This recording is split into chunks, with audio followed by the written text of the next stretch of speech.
Hello aspirants, welcome to Arhat IAS. आपको याद होगा ये 10 मिनट 10 टॉपिक्स वाला सीरीज जो 71st के लिए हमने स्टार्ट किया था। उसमें तो बहुत ज़्यादा कुछ कवरेज हुआ नहीं था, लेकिन अभी हम इसको अगले साल का जो एग्ज़ाम होगा 72वां प्रीलिम्स, वहाँ तक लेके जाएंगे। एक वीक में कोशिश करेंगे, एक हफ्ते में चला जाए तो साल भर का समय है। बहुत सारे थीम्स हमारे ऐसे कवर हो जाएंगे। अब इसका पर्पज़ क्या है और इसमें कैसे टॉपिक्स, जो लोग पहली बार देख रहे हैं, कैसे टॉपिक्स हम इसमें लेके आते हैं। सी देर आर मल्टीपल टॉपिक्स जो कि फ्रेगमेंटेड हैं, किसी एक सोर्स में आपको एक जगह मिलते नहीं है। फॉर एग्जांपल एक ऐसा टॉपिक ये है कि डिस्प्यूटेड आइलैंड्स, बहुत सारे वर्ल्ड के आइलैंड्स में डिस्प्यूट चल रहे हैं, तो ऐसे विवादित आइलैंड्स कौन से हैं। तो हमने 10 मिनट में ऐसे कर लिया, 10 आइलैंड्स कर लिए। फिर बहुत सारे ऐसे हो सकते हैं, political personalities in news, sports in news, 10 landmark constitutional amendments, 10 landmark judgments of supreme court, multiple हैं। तो मैं कोशिश करूंगा कि जो चीज़ें ऐसे कन्वेंशनली कहीं एक जगह पे नहीं हो पाती हैं, उसको हम इसमें कर लेंगे। एक वीक में टारगेट रखेंगे, 2 ऐसे कर लें एक हफ्ते में, सो दैट आने वाले 1 सालों में अभी बहुत सारा समय है। तो पर्पस क्या है, देखो प्रीलिम्स के लिए ना, और ये सारी चीज़ें डिस्क्रिप्टिव होगी, ऐसा नहीं कि 1 लाइनर के शॉर्ट में उसमें करा दिया, डिटेल्स में इसको करेंगे। तो आपकी नॉलेज थोड़ी सी डाइवर्सिफाई होती है, कहीं ना कहीं ये आपको हेल्प करेगी। मेंस में जिस बच्चे के पास जितना डाइवर्स और ब्रॉडर नॉलेज है, वो उतना अच्छा आंसर लिख सकता है मेंस में। दूसरी चीज़, जब मल्टीपल स्टेटमेंट वाइज क्वेश्चन आएंगे, जैसे कि इस साल आए हैं करंट अफेयर में, तो आपका नॉलेज जितना ब्रॉडर होगा ना, ऑप्शंस को एलिमिनेट करने में वो आपकी उतनी मदद करेगा। तो इसमें हम करने वाले हैं Spratly island, Scarborough Shoal, Kuril island, Falkland island, Chagos archipelago, Paracels island, टोट island, Hans island, Dokdo, Senkaku और पेरेजिल। ये 10 हैं और ये सारे बहुत ही फेमस हैं, जो हमेशा न्यूज़ में आते रहते हैं। तो ऐसे कोई टॉपिक मैं नहीं उठाता कि उसमें अगर मिल रहा है ना 10 आर्टिकल्स मुझे, तभी इस सीरीज में मैं डालूंगा 10 टॉपिक 10 मिनट्स। ये नहीं कि 2 मुझे मिल गए न्यूज़ में, 8 मैंने कहीं से भी जो रेलिवेंट नहीं है वो भी उठा के बना दिया, ताकि मेरा एक बन जाए। ऐसे ऐसे मेरे पास बहुत स्क्रिप्ट पड़ा है, स्क्रिप्ट की कमी नहीं है। तो जो रेलिवेंट होता है ना, मैं सिर्फ उसी को देता हूँ इसमें। स्प्रेटली आइलैंड की लोकेशन देखो यहाँ पर कहाँ है, साउथ चाइना सी। अब किससे विवाद होगा, फिलीपींस, वियतनाम, मलेशिया। चाइना क्या करता है साउथ चाइना सी में, China is doing some sort of दादागिरी कि ये पूरा साउथ चाइना सी मेरा है। इवन फिशर्समैन भी वहाँ जाते हैं, फिलीपींस वगैरह के, वियतनाम के, तो वहाँ से वो लोग उसे खदेड़ देते हैं। फिलीपींस ने क्यों खरीदा ब्रह्मोस? फिलीपींस का तो किसी कंट्री के साथ झगड़ा नहीं है, लेकिन इंडिया से ब्रह्मोस खरीदा है। इंडोनेशिया की भी बात चल रही है ब्रह्मोस खरीदने के लिए। Vietnam is in the talks. तो ये छोटे छोटे जो देश हैं, इनकी इकोनॉमी भी इतनी बड़ी नहीं है। वियतनाम, फिलीपींस, ये लोग क्यों ब्रह्मोस जैसा डेडली वेपन अपने आर्सेनल में शामिल कर रहे हैं? उसका रीज़न यही है कि टू काउंटर चाइना, कि चाइना, आप ऐसा भी मत सोचो कि हम वियतनाम में छोटी सी कंट्री है तो आप हमें इस पूरे एरिया से बाहर निकाल दोगे। हमारे पास ब्रह्मोस है, और ब्रह्मोस का जो ट्रीटमेंट है अभी किसी के पास भी नहीं है पूरे वर्ल्ड में, इवन यूएसए के पास भी नहीं है ब्रह्मोस का सोल्यूशन। तो आपको पता है ब्रह्मोस का सोल्यूशन, अगर ब्रह्मोस लॉन्च किया जाए तो उसे रोका कैसे जा सकता है? ब्रह्मोस का एक ही सोल्यूशन है, याद रखना, वो है बराकेट। और कमाल की बात यह है कि ब्रह्मोस और बराकेट दोनों इंडिया के पास है। बराकेट बनाया है इंडिया ने इसराइल के साथ मिलके। इसराइल के पास बराकेट तो है, लेकिन ब्रह्मोस नहीं है। ब्रह्मोस इंडिया ने बनाया है रशिया से मिलके। अब रशिया के पास ब्रह्मोस तो है, लेकिन बराकेट नहीं है। आप समझ रहे हो इस चीज़ को? इंडिया के पास दोनों है, बीमारी भी और इलाज भी। ब्रह्मोस भी है, वेपन भी है, और उसका काट भी, मतलब कि बराक-8 भी। बराक-8 क्या है? एक सरफेस टू एयर मिसाइल है, जिसकी स्पीड और एक्यूरेसी बहुत अच्छी है, और ब्रह्मोस जैसे मिसाइल को भी ये डिस्ट्रॉय कर सकता है हवा में। ओके, चलिए इस पे आ जाइए, स्प्रेटली आइलैंड पे। It is a group of 250 smaller islands, location South China Sea में है। कंट्रीज कौन से इन्वॉल्व है मैंने बता दिया, और डिफरेंट कंट्रीज, ये आर्किपेलागो है, ग्रुप है छोटे छोटे आइलैंड्स का। अलग अलग कंट्रीज अलग अलग हिस्सा इसका क्लेम करती हैं।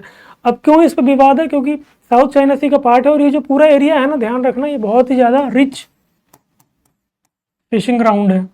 It is rich fishing ground.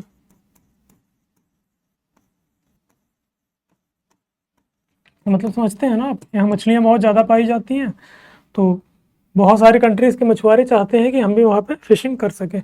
दूसरा, मिनरल्स यहाँ पे बहुत सारे पाए जाते हैं।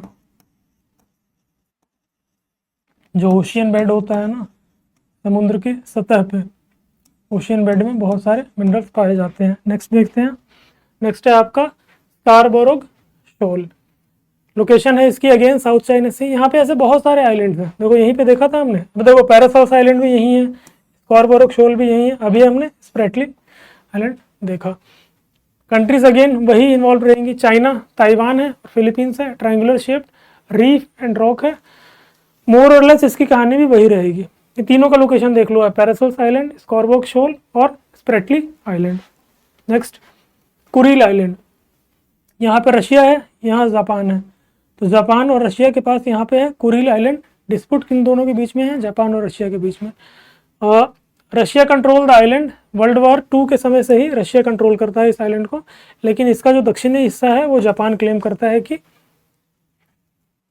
जापान क्या क्लेम करता है कि इस आइलैंड का जो दक्षिणी एरिया है वो हमारा उत्तरी जापान का हिस्सा है। ये जापान के उत्तर में आ गया ना, तो ये जापान का पार्ट है, लेकिन कंट्रोल में है रशिया के। ये सब आपको पता होना चाहिए, भविष्य में आपको पता चला कभी जापान और रशिया के बीच में लड़ाई हो गई इसी आइलैंड को लेके, तो आप बैकग्राउंड जानोगे तो चीज़ों से ज़्यादा अच्छे तरीके से आप कनेक्ट कर पाओगे। फाल्कलैंड आइलैंड, इसकी तो पूरी कहानी मैंने बताई थी संग्रह वाली सीरीज में। फाल्कलैंड आइलैंड कहाँ पर है? अर्जेंटीना के पास है। अर्जेंटीना और यूके, चलो जिन बच्चों ने नहीं देखा था ना वो प्रीलिम्स के पहले, मैं पूरी कहानी फिर से बता देता हूँ। फाल्कलैंड आइलैंड अर्जेंटीना के पास है, यूनाइटेड किंगडम और अर्जेंटीना में। देखो साउथ अमेरिका में यहाँ पर है एकदम टिप पे, यूके कहाँ पर है? यूनाइटेड किंगडम, उसका क्या लेना देना है यहाँ से? कुछ भी नहीं। बट सिंस वर्ल्ड के एक बहुत बड़े हिस्से में यूके ही कंट्रोल करता था कॉलोनियल टाइम पे, तो उसी लेगेसी से अब अंडमान निकोबार भी तो वही खाली करके गए हैं ना ब्रिटिशर्स ही, कल को आके वो उसको क्लेम करें, कुछ उसी तरीके का है ये dispute. UK has controlled since 1883 but Argentina claims them as Islas Malvinas. It led to Falkland war भी हो चुका है, कब? 1982 में, 1982 में। The islands are self governing but reliant on the UK for defence.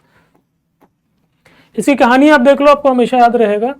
हमारा एक लड़ाकू विमान है तेजस, ये मैंने पहले डिस्कस किया है, लेकिन अब कई बच्चे इस वीडियो को देखेंगे जो पुराना नहीं देखा होगा, तो मैं उनके लिए रिपीट कर देता हूँ। हमारा एक लड़ाकू विमान है तेजस, LCA तेजस। इसमें ना एक इजेक्शन सीट लगता है, इजेक्शन सीट। इजेक्शन सीट क्या होता है? आपने किसी मूवी में, किसी डॉक्यूमेंट्री में देखा होगा, जब कोई फाइटर प्लेन क्रैश होने वाला होता है ना, तो पायलट जो होता है ये प्रेसेस से बटन, ऊपर की कैनोपी खुलती है और वो रॉकेट की तरह अपनी सीट के साथ हवा में लॉन्च हो जाता है पायलट, और फिर पैराशूट के साथ लैंड करता है। इससे उसकी जान बच जाती है, क्योंकि प्लेन तो क्रैश होने वाला है। इसको कहते हैं इजेक्शन सीट। तो तेजस में जो इजेक्शन सीट लगता है वो बनाता कौन है? यूके, यानी कि इंग्लैंड, यानी कि ब्रिटेन, वो बनाता है इजेक्शन सीट। तो हम एक्सपोर्ट मार्केट देख रहे हैं तेजस का, हम इसे जितना ज़्यादा एक्सपोर्ट कर सकें। जैसे हमने ब्रह्मोस बेचा है, वैसे भी हम तेजस भी बेचना चाहते हैं कई देशों को। तो Argentina was very much interested, Argentina बहुत ज़्यादा इंटरेस्टेड था तेजस को खरीदने में, और वो खरीद भी लेता। लेकिन चूंकि अर्जेंटीना का यूके के साथ विवाद है, तो यूके ने हमें थ्रेटन किया कि अगर आप तेजस अर्जेंटीना को बेचोगे तो हम आपको इजेक्शन सीट ही नहीं देंगे। और इंडिया में as if now ejection seat बनाने की टेक्नोलॉजी नहीं है, डिपेंडेंट है यूके पे। जैसे तेजस के इंजन के लिए F404 इंजन लगता है, हम अमेरिका पे डिपेंडेंट है। बाकी इसका सब कुछ स्वदेशी है, इसके रडार वगैरह, इसकी बॉडी, बस इसमें एक इजेक्शन सीट और इसका जो इंजन है वो अभी भी हम इंपोर्ट कर रहे हैं। तो टोटल नहीं हुआ है अभी इसका स्वदेशीकरण। ये नाम याद रखना आप, आगे काम आएगा आपको। फ्रांस की एक इंजन बनाने वाली कंपनी है और लगभग डील बात पूरी हो चुकी है। सैफरन के साथ मिलकर हम एक इंजन बना रहे हैं, फाइटर जेट का इंजन, और आने वाले फ्यूचर में हमारे जितने भी एमका है, तेजस मार्क 1, तेजस मार्क 2, हाँ, twin engine deck based fighter एक बना रहे हैं हम, तो सभी में यही यूज़ होगा। सैफरन के साथ जो हम साफरान के साथ हम जो बना रहे हैं इंजन। चागोस आर्किपेलागो क्या है, कहाँ पर है, इधर है कहीं इंडियन ओशियन में। अब किसके बीच में है विवाद, 500 किलोमीटर की दूरी पे है मालदीव से। International Court of Justice asked UK to unconditionally withdraw from the island, मतलब पहले यूके के आधिपत्य में था वो। At present Mauritius command full sovereignty over the, अभी मॉरिशियस के पास है 500। अच्छा ये लो कंफ्यूज मत हो ना, मालदीव्स में मॉरिशियस के पास है, लोकेशन इसकी मालदीव्स के पास है।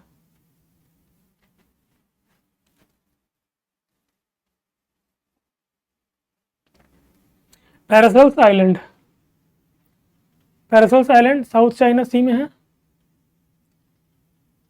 इसको ना एक बार आप क्रॉस चेक कर लेना, मैं इसमें डाउट है, यहाँ पे ऐसा तो नहीं है कि मालदीव्स की जगह मैंने मॉरिशियस लिख दिया है टाइपिंग करते वक्त। एक बार ज़रूर देखना कि चागोस आर्किपेलागो जो है किस कंट्री का कंट्रोल है अभी उस पर। हाँ सॉरी, मॉरिशियस का ही होगा, मालदीव्स का कहाँ होगा, मॉरिशियस का ही होगा, ये पढ़ा था मैंने, न्यूज़ में था ये।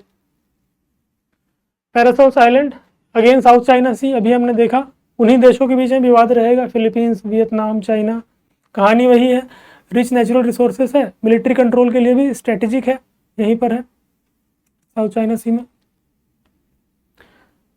टॉट आइलैंड कहाँ पर है, कैरिबियन में लोकेटेड है। कैरिबियन जैसे वेस्ट इंडीज़ वगैरह जो कंट्रीज हैं, क्यूबा, हैती, इस रीजन को, इस क्षेत्र को कैरिबियन कहते हैं। Also known as turtle island, नाम याद रखना, टर्टल आइलैंड भी कहते हैं इसे। Was officially claimed by Spain and France, had a long colonial history, eventually become part of Haiti. अभी किसके पास है, हैती के पास है। अब आपने पढ़ा होगा कि कॉलोनियल पीरियड में स्पेन और फ्रांस में कॉलोनीज के लिए लड़ाई होती थी, फ्रांस और यूके में होती थी। ऐसे टीपू सुल्तान वगैरह की कहानियाँ अगर आपने पढ़ रखी है हिस्ट्री में तो आपको पता होगा ना कि कॉलोनीज के लिए कैसे लड़ते थे डच, ब्रिटिशर्स, फ्रांस इंडिया में। या गोवा के कॉन्टेक्स्ट में, गोवा की जो हिस्ट्री है इंडिपेंडेंस से पहले की, उसका आप सोचो तो सिर्फ इंडिया में नहीं था ना वो, और भी दूसरे देशों के हिस्सों में था, अपनी ज़्यादा से ज़्यादा ज़मीन पर कब्जा करने के लिए। ये सब कॉलोनियल पावर थे। स्पेन अभी कुछ नहीं है, ना ही कोई बहुत बड़ी इकोनॉमी है, ना ही कोई मिलिट्री पावर है, लेकिन उस टाइम पे स्पेन एक बहुत बड़ा कॉलोनियल पावर हुआ करता था, फ्रांस और यूके की तरह। हैंस आइलैंड कनाडा और डेनमार्क के बीच में है, 50 साल पुराना विवाद है इनके बीच में। डेनमार्क, ये कनाडा, देखो यहाँ पर है हैंस आइलैंड, इनके बिल्कुल बॉर्डर पे। ऐसे डिस्प्यूटेड चीज़ें अगर लैंड बाउंड्री टच हो रहा है ना तो बॉर्डर पे ही रहता है।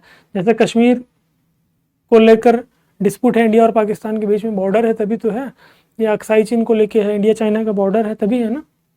It is located in the strait that separates Canada from North Greenland. Dokdo, ये कहाँ पर है, सी ऑफ जापान में लोकेटेड है। डोक्टो आइलैंड कहाँ है, यहाँ पर है Dokdo island, Sea of Japan में। एंड जापान और साउथ कोरिया इन्वॉल्व है इसमें। इनका भी 300 साल पुराना विवाद है। जापान की कॉलोनियल, कोरिया पे पहले कौन रूल करता था, जापान, चाइना पे भी जापान, तो इनकी हिस्ट्री रहेगी एक्सप्लॉयटेशन की। इंडिया इस मामले में बहुत लकी है कि हमारा ऐसा कोई टेरिटरी नहीं है जिस पे यूके आज भी आके क्लेम करे। Senkaku island location East China Sea, countries involve हैं Japan, China, again East China Sea, South China Sea देखा था आप, ये ईस्ट चाइना सी है, जापान, चाइना और ताइवान के बीच में है। साउथ चाइना सी में रहेगा आइलैंड डिस्प्यूटेड तो वियतनाम, फिलीपींस, ताइवान, मलेशिया इनके साथ डिस्प्यूट रहेगा। और ईस्ट चाइना सी में आप जाओगे तो उधर क्या है, ईस्ट में जापान है, तो फिर जापान के साथ कन्फ्लिक्ट रहेगा। कंट्रोल कौन करता है, जापान। अगेन वही रिच फिशिंग ग्राउंड है और पोटेंशियल मिनरल्स भी वहाँ पे होंगे। पेरिसविल आइलैंड, मोरक्को और स्पेन, कहाँ पर है, देखो बिल्कुल जहाँ पर एशिया अफ्रीका से मिलता है। ये क्या है, अफ्रीका है, ये एशिया है, यहाँ पर है पेरिसविल आइलैंड, स्पेन और मोरक्को के बीच में। तो झगड़ा भी उन्हीं दोनों के बीच में है। लोकेशन है इसकी स्ट्रेट ऑफ जिब्राल्टर में। एक बार इस यूपीएससी ने इस पर क्वेश्चन पूछा था। स्ट्रेट ऑफ जिब्राल्टर भी याद रखना आप, कहाँ पर है straight of Gibraltar. It is uninhabited, Rocky island, कोई रहता नहीं है यहाँ। मिलिट्री स्टैंड ऑफ है दोनों कंट्रीज के बीच में।